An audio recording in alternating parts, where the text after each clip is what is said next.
समास की कुछ खास बातें हमने पढ़ ली थी। जिन विद्यार्थियों ने पढ़ा नहीं है थोड़ा सा अपन फिर से एक बार एक नजर डाल लेते हैं। मैंने बताया भी था समास क्या है। दो शब्दों के विभक्ति रहित मेल को, दो शब्दों के विभक्ति रहित मेल को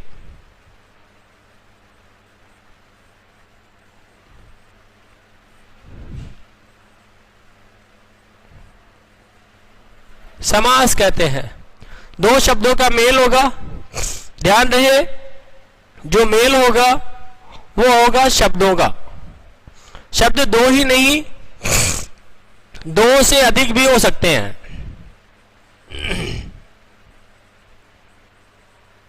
दो से अधिक भी हो सकते हैं। दो या दो से अधिक शब्दों के विभक्ति रहित मेल को, मेल होगा विभक्ति रहित।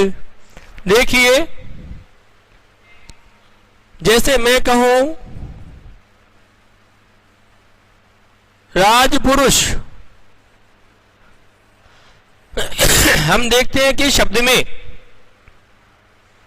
इस शब्द में कहीं पर भी कारक चिन्ह का प्रयोग दिखाई नहीं दे रहा है, अर्थात विभक्ति इसमें लुप्त है। कारक चिन्ह आदि जो भी है सब विभक्ति चिन्ह है, अभी वर्तमान में ये लुप्त है। हाँ महेश चौधरी, बिल्कुल बड़ा कर देंगे। और तो दो से अधिक भी हो सकते हैं।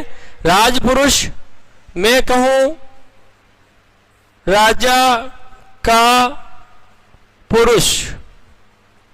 अब हम क्या देखते हैं, ये जो का है इसका लोप करके और दोनों शब्दों को मिला दिया गया। ये पहला शब्द, ये दूसरा शब्द। ये जो पहला शब्द है इसे पूर्व पद कहते हैं। ये जो दूसरा शब्द है इसे उत्तर पद कहते हैं। पूर्व पद और उत्तर पद। कभी कभार ऐसा भी होगा कि शब्द में दो से अधिक भी मिल जाएंगे भाई पद। देखो, दो से अधिक कैसे, जैसे मैं कहूं दाल बाटी चूरमा। अब देखो इसमें दो से ज्यादा है तो इनका भी मेल होता है। दाल कोमा बाटी और चूरमा, ये इनका समास वगैरह हो गया है। तो दो या दो से अधिक पदों का मेल हो जाता है और विभक्ति रहित मेल समास कहलाएगा। अब देखिए आगे की बात। ये तो बात हुई केवल समास की, समास विग्रह की। पहले हम पढ़ चुके हैं इसलिए शॉर्ट में बता रहा हूं। समास के प्रकार देखिए, समास के प्रकार। जब बात की जाए हिंदी में तो उत्तर आएगा 6 प्रकार। हिंदी में समास 6 प्रकार के होते हैं। हिंदी में जो समास है 6 प्रकार के होते हैं। चंदन गोटिया, सर किताब में लिखना है क्या? नहीं, लिखने की जरूरत नहीं है। आप चाहो स्क्रीनशॉट लेते जाओ, बाद में लिख लेना, जैसा भी आपको अच्छा लगे। ओम प्रकाश चौधरी, सर जी प्रणाम, खुश रहिए, जल्दी से नौकरीवान भवे। दंडवत प्रणाम खुशीराम जाट, चिरंजीवी भवे, क्योंकि नौकरी तो आपकी लगी चुकी है। हिंदी में 6 प्रकार। अब देखो समास के प्रकार की बात चल रही है। हिंदी में 6 प्रकार का है समास। मैंने नाम बताया भी था। सबसे पहले है अव्ययभाव समास। अव्ययभाव। दूसरा है तत्पुरुष, तीसरा है द्वंद्व, और चौथा है बहुव्रीहि, पांचवा जो है द्विगु, और जो छठा है कर्मधारय। इस प्रकार समास 6 प्रकार के हैं। ये 6 उनके नाम है। हमने पहले पढ़ लिया था समास का विलोम शब्द व्यास होता है, संधि में वर्णों का योग होता है, जबकि समास में शब्दों का मेल होगा। ध्यान रहे, फिर से मेरी बात एक बार और सुनिए। संधि में वर्णों का योग किया जाता है, पहले शब्द का अंतिम वर्ण और दूसरे शब्द का पहला वर्ण। उसी प्रकार से जो समास है, उस समास में भी जो है वर्णों के स्थान पर शब्दों का मेल होगा। हाँ, ऐसा होता है कि कई शब्द ऐसे मिलेंगे जिनमें संधि भी होगी और समास भी हो जाएगा, दोनों ही हो जाता है। पूजा कुमारी रुचिका दी, हिंदी भी लेते हो कि? क्यों नहीं लेंगे हिंदी? हिंदी भी पढ़नी चाहिए। 25 नंबर की हिंदी एसएससी जीडी में आती है, और नंबर तो नौकरी के लिए एक भी बहुत होता है, पॉइंट भी जरूरी हो जाते हैं। जो ऑलराउंडर होगा वही नौकरी लगेगा भाई। कोई चीज सरल होगी ये समझना बिल्कुल भूल है, और इस भूल को आप जल्दी ही सुधार लीजिए। जो सभी चीजें लेंगे वो ही तो आगे जाएंगे। चलो, आप चिंता मत कीजिए, एक बार मैं वापस दिखा दूंगा, इनके स्क्रीनशॉट और ले लीजिएगा। अब देखो, आजकल एग्जाम में एक नया पैटर्न आ गया है, और पूछा जाता है कि जो समास है वह पदों की प्रधानता के आधार पर कितनी प्रकार का है, ऐसा पूछा जाता है। तो बात करें पदों की प्रधानता के आधार पर समास। देखो, पदों की प्रधानता के आधार पर समास।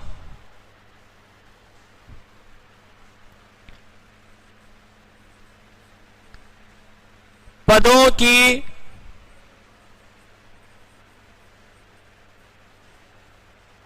प्रधानता के आधार पर समास। समास आजकल इस प्रकार से भी एग्जाम में सवाल पूछ लिए जाते हैं कि पदों की प्रधानता के आधार पर समास कितने प्रकार का है। तो ध्यान रहे, जब बात करें पदों की प्रधानता, इस आधार पर समास जो है वह 4 प्रकार का होता है। पदों की प्रधानता के आधार पर देखो, सबसे पहले नंबर 1 है, वह है अव्ययी भाव। दूसरा जो है वह है तत्पुरुष समास। जो नंबर 3 है वह है द्वंद्व, और जो नंबर 4 है वह होगा आपके बहुव्रीहि। हाँ, तो देखिए, पदों की प्रधानता के आधार पर समास। देखो, अव्ययीभाव समास मैं कुछ उदाहरणों के माध्यम से समझाता हूं कि पदों की प्रधानता के आधार पर समास 4 प्रकार कैसे हैं।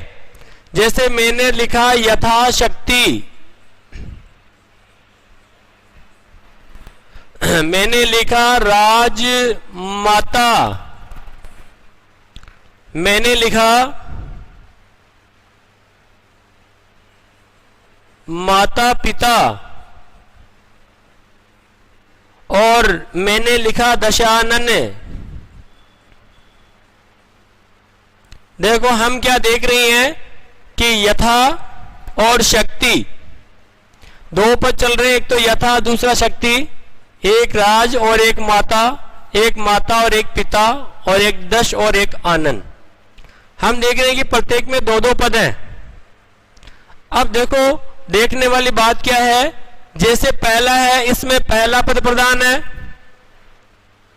इसमें दूसरा पद प्रधान है, इसमें पहला और दूसरा क्योंकि माता और पिता दोनों हमारे लिए बराबर होते हैं तो दोनों ही प्रधान है, और इसमें न पहला न दूसरा बल्कि कोई तीसरा अर्थ निकल रहा है जिसे कहेंगे अन्य अर्थ, और अन्य अर्थ निकल के आ रहा है इसका रावण, तो यहां रावण प्रधान माना जाएगा।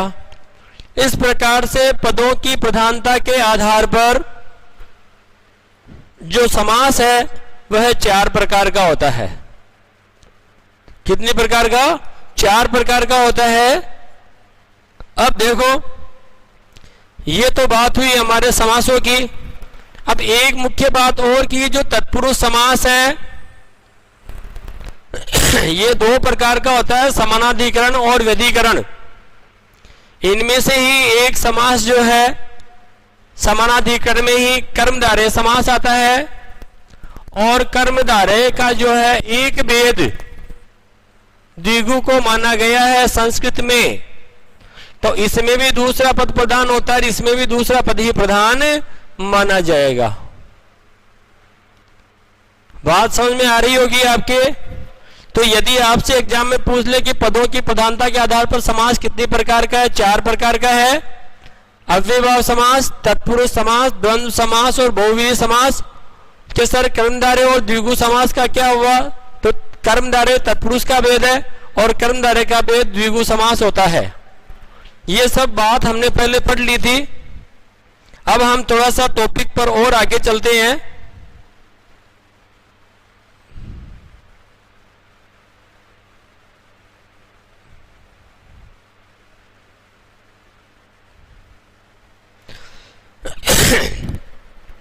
देखो सबसे पहले जो अपन बात करेंगे, अव्ययभाव समास हमने पढ़ लिया था, फिर भी एक बार वापस आपको समझा दूं।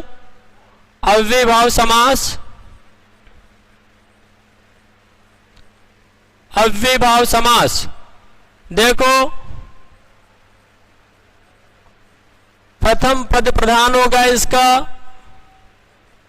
प्रथम को पूर्व भी कहते हैं, पूर्व पद प्रथम पद प्रधान होगा, और इसी प्रकार से प्रथम पद ही अव्यय होगा।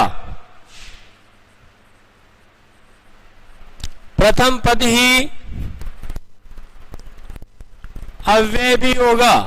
पहला पद प्रधान होगा और पहला पद ही अव्यय होगा। ठीक इसी प्रकार से और मैं आपको समझाऊं तो पहला पद प्रधान होता है, पहला पद ही अव्यय होता है। पूजा में सीकर से फर्स्ट ईयर में हूं, बट फिर भी क्लास लेती हूं। अच्छी बात है, पढ़ना चाहिए। अब देखो बात चल रही थी हमारे, पहला पद प्रधान होगा, पहला पद ही अव्यय होता है। इसी टॉपिक में थोड़ा सा आगे और चर्चा करते हैं। पहला पद अव्यय और अव्यय नहीं तो उपसर्ग भी मिल सकता है। इसकी जो सबसे बड़ी विशेषता है वो यह है कि अव्यय के जैसा भाव होना चाहिए। अव्यय के जैसा भाव,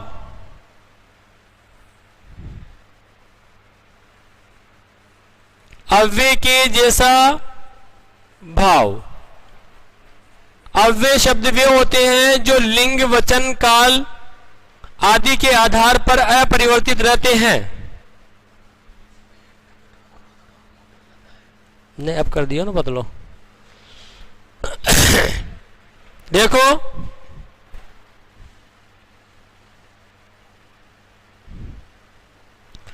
अव्यय के जैसा भाव, देखने वाली बात यह है इस समास की प्रमुख विशेषता यह है कि अव्यय के जैसा भाव प्रकट होना चाहिए। अव्यय क्या है? वे शब्द जो लिंग, वचन, काल आदि के आधार पर बदलते नहीं हैं, वे शब्द अव्यय कहलाते हैं भाई। जैसे आपने देखा होगा यहां यहां ही रहता है, आज आज ही रहता है, कल कल रहता है, ये सब अव्यय हैं। और रहता है, तो ये जो सारे शब्द हैं ये सब के सब अव्यय हैं भाई। ठीक है, तो कहने का मतलब क्या हुआ कि अव्यय के जैसा भाव होना चाहिए। देखो मैंने कहा जैसे यथा संभव, यथा संभव है ना, तो यथा का मतलब होता है जैसा या जितना, जितना संभव हो वह कहलाएगा यथा संभव। यथा शक्ति, यथा शक्ति, तो जितनी शक्ति या कहें शक्ति के अनुसार। भाई मैं तो यथाशक्ति काम करूंगा, मतलब शक्ति के अनुसार काम करूंगा, तो शक्ति के अनुसार।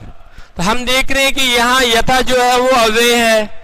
उपसर्ग भी आ सकते हैं, जैसे प्रत्यक्ष मैं कहूं अक्षी, और अक्षी का मतलब होता है आंख, ई हो आंख, ई हो आंख, ई हो आंख, आंख हो आंख, ये वही आंख है। तो देखिए अक्षी का मतलब होता है आंख, और जो अक्षी के सामने हो, अक्षी के सामने, वह प्रत्यक्ष कहलाता है। जो अक्षी के पीछे हो वह परोक्ष कहलाता है। अभी हम लाइव पढ़ रहे हैं तो यह भी एक प्रकार से प्रत्यक्ष रूप से ही है, लेकिन वीडियो डालने के बाद आप पढ़ते हो यूट्यूब पर तो वो अप्रत्यक्ष कहलाएगा भाई। तो क्योंकि आप अभी सवाल जवाब कर सकते हो। चलो देखो आगे, अक्षी के सामने मतलब प्रत्यक्ष, तो यहां पर प्रति उपसर्ग आया है, तो यहां उपसर्ग भी होते हैं, अव्यय भी होते हैं। कभी कभार ये नहीं होकर के संज्ञा शब्द आ जाते हैं। जैसे मैं कहूं हाथों हाथ, हाथों हाथ है ना, हाथों हाथ मैंने कहा तो इसका समास विग्रह होगा हाथ ही हाथ में। एक साथ एक जैसे दो संज्ञा शब्द हुए हैं, प्रयुक्त हुए हैं, लेकिन इनका बहुवचन नहीं बना सकते, बहुवचन नहीं बना सकते, इसीलिए अव्यय भाव के अंतर्गत आएंगे। आप देखिए जैसे मैं कहूं राजपुरुष तो बहुवचन बन जाएगा राजपुरुषों। गुरुजी हिंदी की सबसे अच्छी पुस्तक कौन सी आती है प्रतियोगी परीक्षाओं के लिए? सभी पुस्तकें अपने आप में अच्छी होती है, कोई सी भी एक पुस्तक, चाहे वो डॉक्टर राघव प्रकाश जी वाली हो, चाहे वो मानस पब्लिकेशंस वाली हो, चाहे वह मिश्रा पब्लिकेशंस वाली है, एक पुस्तक को आधार बना लीजिए। वैसे मैं विद्यार्थियों को मानस पब्लिकेशंस पढ़ने की ज्यादा जो है सुझाव देता हूं, इसलिए कि उसमें प्रतियोगी परीक्षाओं में आए हुए सभी प्रश्न और उनके सॉल्यूशन है, तो वो आपके लिए ज्यादा फायदेमंद होगी और आपको ये बताएगी कि एग्जाम में सवाल किस प्रकार के आते हैं। चलो थैंक यू वेरी मच। इधर देखिए हाथों हाथ, हाथ ही हाथ में। चलो अब देखो हमने क्या देखा कि इनके बहुवचन नहीं हो सकते। यथाशक्ति है तो यथाशक्तियां नहीं कर सकते, यथा संभव है यथा संभवों नहीं कर सकते, इसीलिए अव्यय भाव समास है इनमें। यह छोटी सी परिभाषा है, अगर आपको नहीं भी आए तो आप बहुवचन बना करके देख लीजिएगा। प्लस आप ये भी देखें कि उस शब्द में पहला शब्द उपसर्ग या अव्यय है या नहीं है, या फिर ऐसा तो नहीं है कि एक साथ दो दो संज्ञा शब्द आ रहे हो, हाथों हाथ, रातों रात, कानों कान, पल पल, इस प्रकार के शब्द तो नहीं आ रहे हैं। तो ये सब अपन ने वैसे पहले पढ़ लिया था। अब हम थोड़ा सा और आगे की ओर चलते हैं।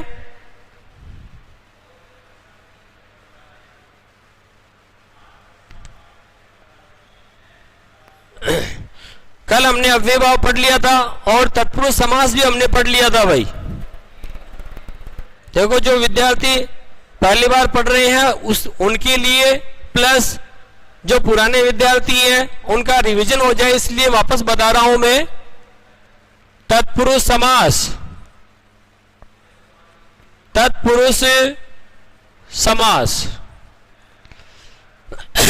कौन सा समास? दूसरा, या कहे दूसरे को कहते हैं उत्तर, उत्तर पद प्रधान, दूसरा या उत्तर पद प्रधान होता है। दूसरी इसकी विशेषता है कारक चिन्हों का लोप, बिल्कुल कारक चिन्हों का लोप भी इसमें होता है। ठीक है, तो तत्पुरुष समास में दूसरा पद प्रधान होता है और कारक चिन्हों का लोप होता है। चलो, मैंने वैसे पहले बता दिया था, विद्यार्थी लोग बताएंगे कि कारक कितने प्रकार के होते हैं। बताओ, देखो जवाब दो देंगे, कारक कितने प्रकार के होते हैं, जल्दी जल्दी बताओ भाई। पहले बताया हुआ भी है, पढ़ाया हुआ भी है। हाउ मेनी टाइप्स ऑफ कारक, कारक कितने प्रकार के हैं?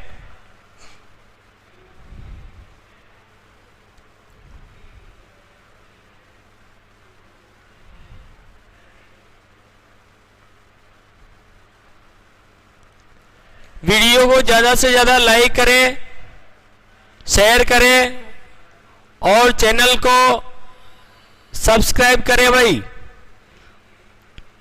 सब अपना अपना स्टेटस बनावे देखें। तूफान ने 8 बताया है, लीला तेतरवाल ने 8 बताया है। कारक 8 होते हैं। प्रतिभा शर्मा, वेरी गुड। अच्छा लग रहा है कि कक्षा के विद्यार्थी अपने घर पर बैठ करके भी पढ़ाई कर रहे हैं। बहुत ही बढ़िया प्रतिभा, बहुत बढ़िया। मेघराज, राजेश, सभी ने 8-8 उत्तर दिए, एकदम सही है। कारक वास्तव में 8 ही प्रकार के होते हैं। देखो, कारक जो है उन कारकों की संख्या है भाई 8। कारक है 8। कितने हैं कारक? 8। कारकों की संख्या 8 है। और जब बात करें कारक के आधार पर तत्पुरुष, हालांकि मैंने आपको पहले बताया था कि तत्पुरुष समास जो है वह 2 प्रकार का होता है, लेकिन जब बात करें कारकों की तो कारकों के आधार पर तत्पुरुष समास, कारकों के आधार पर तत्पुरुष समास, कारकों के आधार पर तत्पुरुष समास 6 प्रकार का होता है। कारकों के आधार पर कितनी प्रकार का होगा? 6 प्रकार का होगा भाई।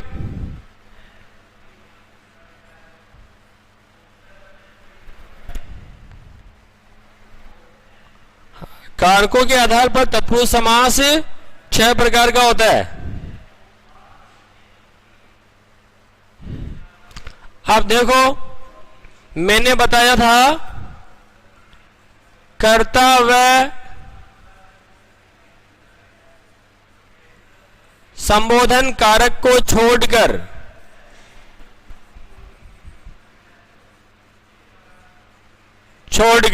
कर्ता व संबोधन कारक को छोड़कर, तो तत्पुरुष समास कितने प्रकार का हो गया? 6 प्रकार का हो गया है। चलो देखते हैं सही बता पाते हैं कि नहीं बता पाते हैं। पहला तत्पुरुष समास कौन सा होगा कारक चिन्ह के आधार पर?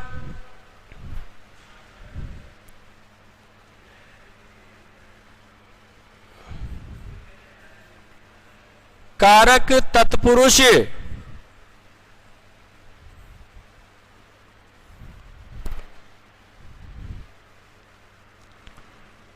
आप सभी विद्यार्थियों का स्नेह यूं ही बना रहे।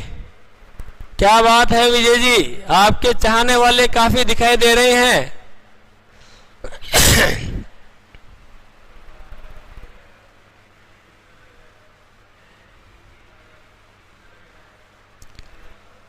जिसकी कलम में है दम वही टीम पहुंचती है रामेश्वरम।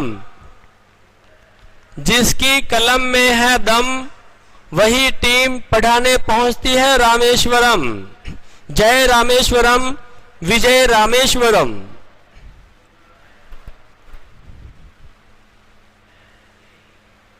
एक तरफ कोरोना की लहर और दूसरी ओर रामेश्वरम का कहर। क्या बात है। आप सभी विद्यार्थियों का स्नेह यूं ही बना रहे। बस मन लगाकर पढ़ते रहें।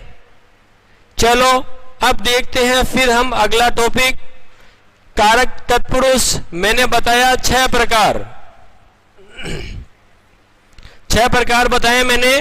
पहला और आखिरी छोड़ दीजिए। नंबर 1 कर्म तत्पुरुष, नंबर 2 करण करेंगे करण करेंगे करण करेंगे करण तत्पुरुष, नंबर 3 संप्रदान तत्पुरुष, और नंबर 4 अपादान रे, है अपादान रे, अपादान तत्पुरुष, और नंबर 5 संबंध तत्पुरुष, और नंबर 6 अधिकरण तत्पुरुष। देखो चलो अब सब विद्यार्थी बताएंगे कर्म तत्पुरुष का कारक चिन्ह क्या होता है। जल्दी बताइए, कर्म तत्पुरुष का कारक चिन्ह क्या होता है भाई, फटाफट। मुझे लगना चाहिए विद्यार्थियों को आता है। फौजी वास्तव में फौजी है कि मनमोजी है, देखते हैं। देखिए इंटरनेट थोड़ा स्लो चल रहा है, जल्दी बताओ कर्म तत्पुरुष का कारक चिन्ह क्या होगा। अब मैं किसका लोप करवा दूं,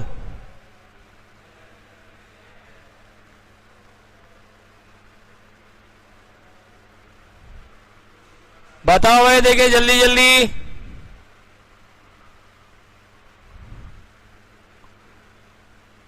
किसका लोप करवाया जाए। हाँ, लीला तेतरवाल को, मेघराज को, वेरी गुड। मैंने पहले बताया था कोका कोला तू, तो कोका लोप करवाएंगे। कोका कोका मुझे कुछ कुछ कहता कोका, को का लोप करवा देंगे। किसका लोप करवाएंगे, एकदम सही उत्तर चल रहा है। कारक चिन्ह होता है को का, तेरा कुछ कुछ कहंदा को का, तो को का लोप होगा भाई। किसका लोप होगा, को का लोप हो जाएगा। को का लोप हो जाएगा। चलो देखिए देखिए एक बार, वेरी गुड। कैसे होता है, देखो मैंने शब्द लिखा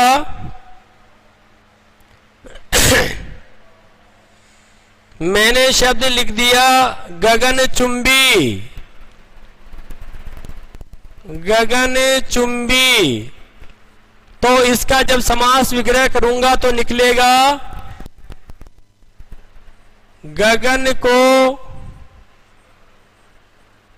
चूमने वाला, गगन को चूमने वाला। तो देखिए कोका लोप। चलो नेक्स्ट बताओ, देखिए करण तत्पुरुष का कारक चिन्ह क्या होता है।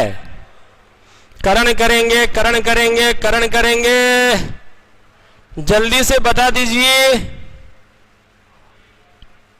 अरे भाई करण कारक का चिन्ह क्या है, बहुत धीरे चल रहा है इंटरनेट। उत्तर दबा दब आने दो, लोगों को पता लगना चाहिए कि देखो विद्यार्थी घर पर बैठ करके भी कितने मन से पढ़ रहे हैं और रामेश्वरम वाले भी कितना मन लगा के पढ़ा रहे हैं। दिनेश डेरू से, हाँ से, दिनेश डेरू ने उत्तर दिया है, से एकदम सही है। तो अब देखो से, केवल से ही नहीं है और भी कुछ है भाई। ऐसे क्या कर रहे हो, दोनों बताओ देखिए। और क्या आएगा, केवल से ही आता है या कुछ और भी आता है। जरा याद करो कुर्बानी के द्वारा, वेरी गुड लीला तेतरवाल एकदम सही। से या के द्वारा मेघराज से, मुकेश नायक से, वेरी गुड। से या के द्वारा का लोप होता है, से या के द्वारा का लोप हो जाएगा। से या के द्वारा हमने देखा कि जब समास विग्रह किया तो को आया, और जब सामासिक शब्द बनाया तो लुप्त हो गया है। अब देखो, जैसे मैं कहूं हस्तलिखित, हस्तलिखित, तो इसका समास विग्रह होगा हस्त से या हस्त के द्वारा, हस्त के द्वारा लिखित,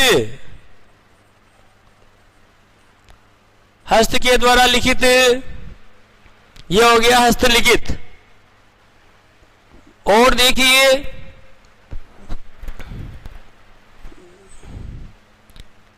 चलो संप्रदान का कारक चिन्ह क्या होगा भाई? संप्रदान का कारक चिन्ह जल्दी बताओ। देखिए, के लिए संप्रदान का कारक चिन्ह होता है के लिए। और अपादान का कारक चिन्ह क्या होगा? अपादान का कारक चिन्ह क्या होगा? जल्दी बताइए। देखिए,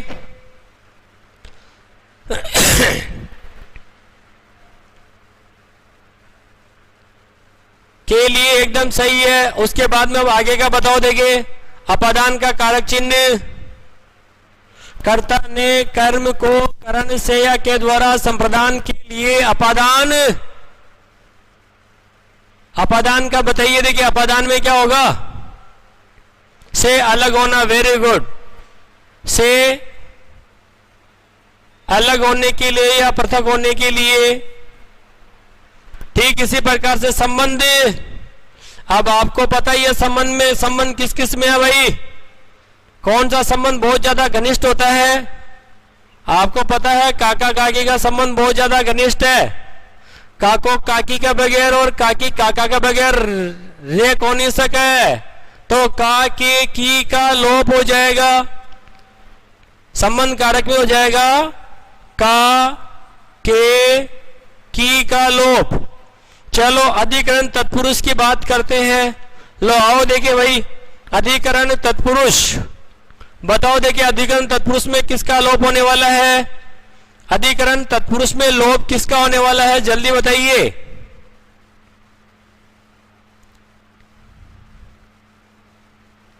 अधिकरण तत्पुरुष में लोप किसका होने वाला है भाई? काका काकी का तो टाइम चला गया, अब तो अधिकरण आ गया। हाँ, लीला तेतरवाल मैं पेपर, और असलम खान वेरी गुड मैं पेपर। जवाब आ रहा है दिनेश डेरू मैं पेपर। बहुत सुंदर, एकदम सही है मैं पेपर। अधिकरण आधारो अधिकरणम, आधार को अधिकरण कहा जाता है। आधार ही अधिकरण होता है और आधार प्राय स्थान होता है। तो में पे और पर का लोप होता है। चलो देखो, देखिए क्या होगा भाई? में पे पर का लोप होगा।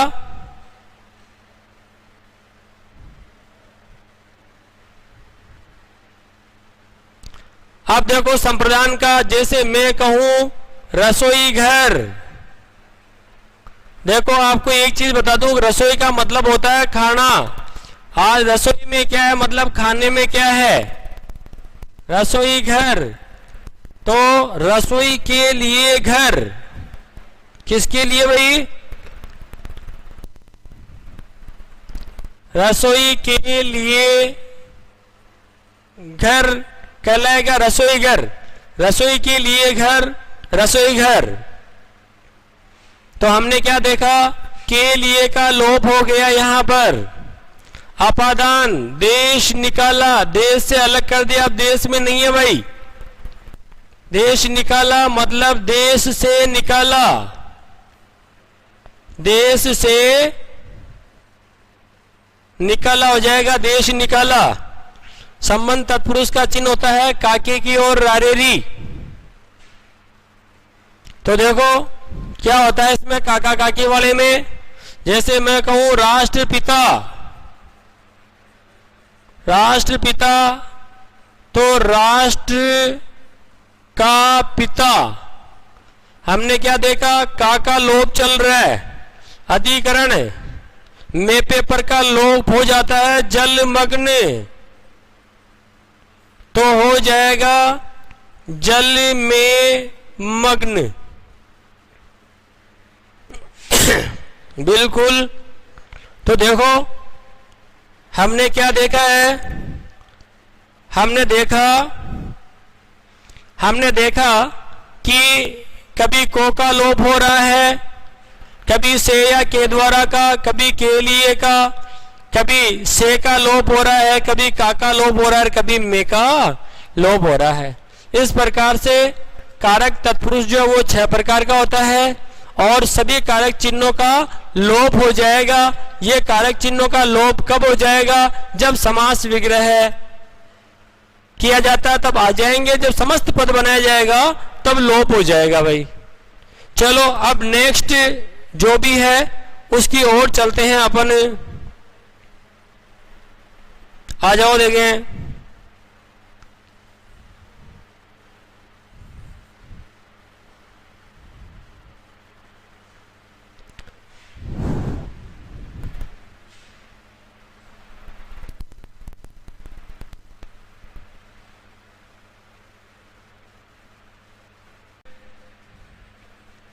समास, देखो शुद्ध अशुद्ध में ये शब्द पूछ लिया जाता है, द है, फिर वह है, फिर अ है, उसके बाद में फिर द है, फिर वह है और फिर अ है। तो द्वंद और द्वंद अनुस्वार भी है और द्वंद्व, तो ध्यान रखो द के साथ में वह मिला हुआ है और द्वंद्व 2 बराबर के लोगों में होता है, बराबर के लोगों में होता है, इसीलिए इसमें दोनों पद भी बराबर ही पाए जाते हैं। चलो देखो देखिए, दोनों पद इसमें बराबर होंगे, दोनों पद प्रधान होंगे, दोनों ही पद प्रधान होते हैं, द्वंद्व समास। तो वह समास जिसमें दोनों पद प्रधान हो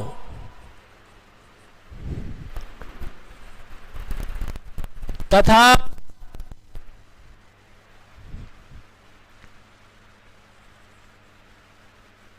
और तथा एवं या अथवा आदि इत्यादि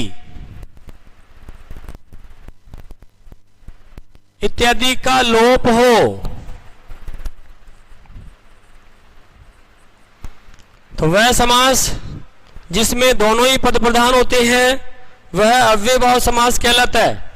देखो दोनों पद प्रधान और तथा एवं या अथवा आदि इत्यादि इन सब का लोप हो जाता है, इसमें दोनों पद बराबर होते हैं। जैसे रात दिन, तो इसका जो है होगा रात और दिन, रात और दिन, रात दिन हो जाएगा, या दिन रात, दिन और रात, माता पिता, माता और पिता, राधे कृष्ण, राधे कृष्ण, राधा और कृष्ण, राधे कृष्णा कृष्णा राधे कृष्णा कृष्णा हरे राधे, राधे श्यामा श्याम श्यामा राधे राधे, राधा और श्याम, बोलो राधे श्याम महाराज की जय हो। तो राधे श्याम राधे कृष्ण सीताराम, सीताराम सीताराम, सीताराम कहिए, जाहि विधि राखे राम, ताहि विधि रहिए। सीता और राम हो जाएगा आपके सीताराम। तो हमने क्या देखा, रात दिन राधे कृष्ण सीताराम, इसी प्रकार से मैं कहूं सुरासुर, देखो सुरासुर का आप संधि विच्छेद भी करके देखें, सुर प्लस असुर, सुर और असुर मिलकर के सुरासुर होते हैं। सुर या असुर समास विग्रह हो जाएगा इसका, सुर या असुर, दोनों में से एक, है ना। और इसी प्रकार से और देखिए, मैं कहूं 31, वेरी मोस्ट इंपॉर्टेंट है, ध्यान से देखिएगा, ये 1 और 30, 1 और 30, 1 और 30। देखो यहां ध्यान से देखने वाली बात यह है कि और शब्द आया है, हालांकि नियम यह कहता है, नियम तो यह कहता है कि 31 है, एक संख्यावाची शब्द है, लेकिन ध्यान रखो एक भले संख्यावाची हो, लेकिन हम क्या देखते हैं इसमें जो है और आया है और दोनों जोड़ने का काम कर रहा है, 1 और 30 होंगे तो ही 31 बन पाएगा। तो इस प्रकार से इसमें 31 में या कहें 61, 1 और 60 61 हो जाएगा, है ना, 1 और 60 61।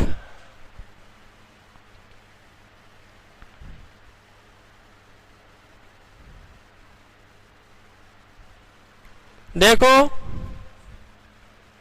61,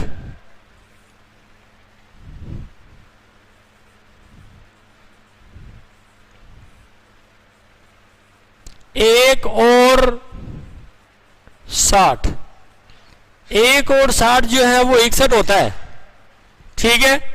तो हमने क्या देखा, 60 में 1 जोड़ेंगे तब जाके 61 बनेगा, और कहता है कि मैं द्वंद्व समास के अंतर्गत ही आऊंगा, तो इनमें द्वंद्व समास ही माना जाएगा।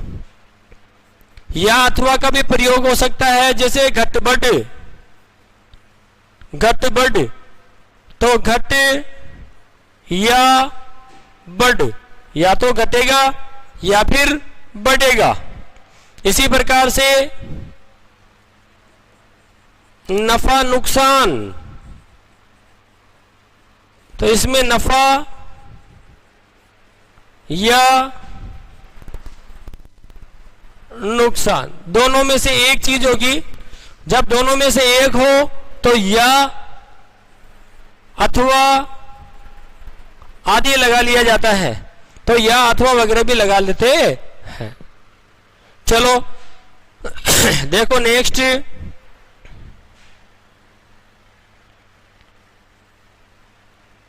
अब देखिए, मान लो अगर आ जाए आपके 150, गुरुजी मुझे 100-200 रुपए दीजिए, 100-200 रुपए, 100-200। चलो विद्यार्थी गणित बताएंगे 100-200 का समास विग्रह क्या होगा भाई, देखिए बताओ, देखिए 100-200, 100-200 का समास विग्रह क्या हो जाएगा, करो देखिए कोशिश। हालांकि टिपिकल है, पर कोशिश कीजिए, कोशिश करने वालों की कभी हार नहीं होती। 100-200 का समास विग्रह करके बताना है, तब तक मैं रोटी सब्जी का बताता हूं। रोटी सब्जी, अगर रोटी सब्जी आ गया तो केवल रोटी और सब्जी जरूरी नहीं है, रोटी कौमा सब्जी आदि, आदि इसलिए लगाया है कि रायता या कहीं सलाद आदि भी साथ में प्रयुक्त हो सकते हैं। 100 अथवा 200 गलत है भैया,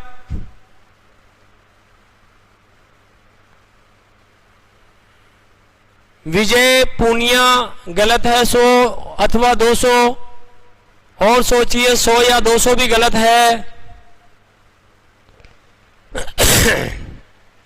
सोचो सोचो देंगे,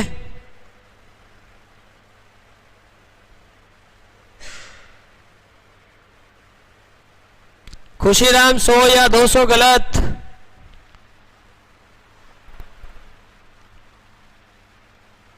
इसका समास विग्रह होगा 100 से लेकर 200 तक, 100 से लेकर 200 तक, इनमें से कितने भी हो दे दीजिए। चलो, तो रोटी सब्जी में रोटी सब्जी आदि। अब मैं कहूं चाय वाय, कल आओ जी चाय वाय पी लो, तो चाय तो हम जानते हैं, लेकिन वाय जैसी कोई चीज नहीं होती। और जब ऐसा होता है तो वाय शब्द का प्रयोग नहीं किया जाएगा, वहां लिखा जाएगा चाय आदि। केवल चाय आदि मतलब जो शुद्ध शब्द है उसी को ही लिखा जाएगा। चाय आदि पी लो मतलब चाय के साथ ठंडा वगैरह कुछ भी हो सकता है, और भी खाने पीने की चीजें हो सकती है। चलो और देखो, एक सवाल और है 100-200 की तरह ही। मैं कहूं 1500,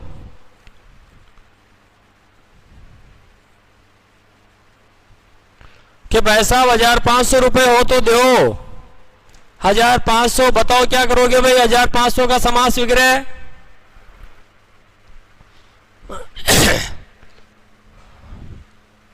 हाँ, AAA ने एकदम सही जवाब दिया था, 100 से 200 तक। चलो अब नेक्स्ट बताओ, देखिए 1500 का समास विग्रह क्या होगा?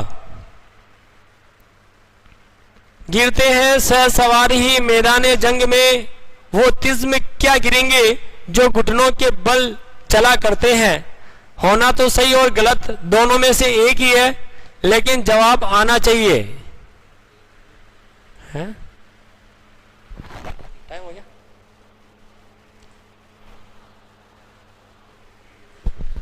चलो देखते हैं, देखिए अपन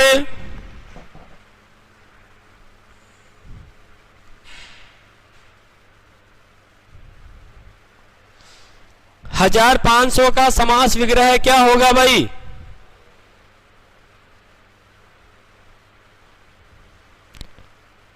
पांच सौ से लेकर 1000 तक। जितेंद्र दाइमा वेरी गुड, बहुत बढ़िया जीतो, एकदम सही है। 500 से लेकर 1000 तक बिल्कुल सही है। ध्यान रखो कम से ज्यादा की ओर चलेंगे। 500 से लेकर 1000 तक, 500 से लेकर 1000 तक एकदम सही उत्तर दिया है आपने।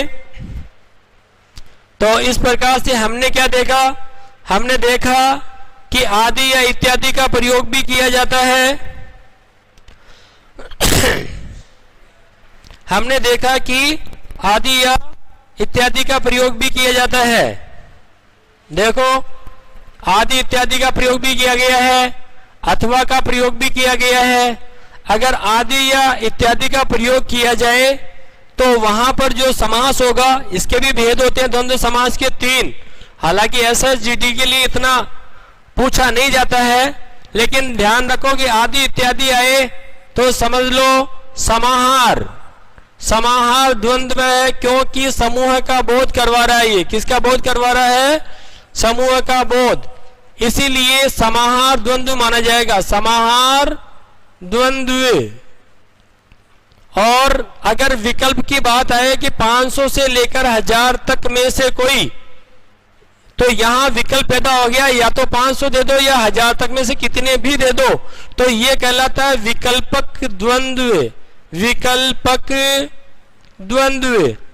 और एक होता है इतरेतर द्वंद्व, जिसमें और आदि लगाते हैं, वो इतरेतर द्वंद्व कहलाता है। इतरेतर, इतर प्लस इतर बराबर इतरेतर। तो ये हुई बात अपने समास की। और द्वंद्व समास 3 प्रकार का होता है।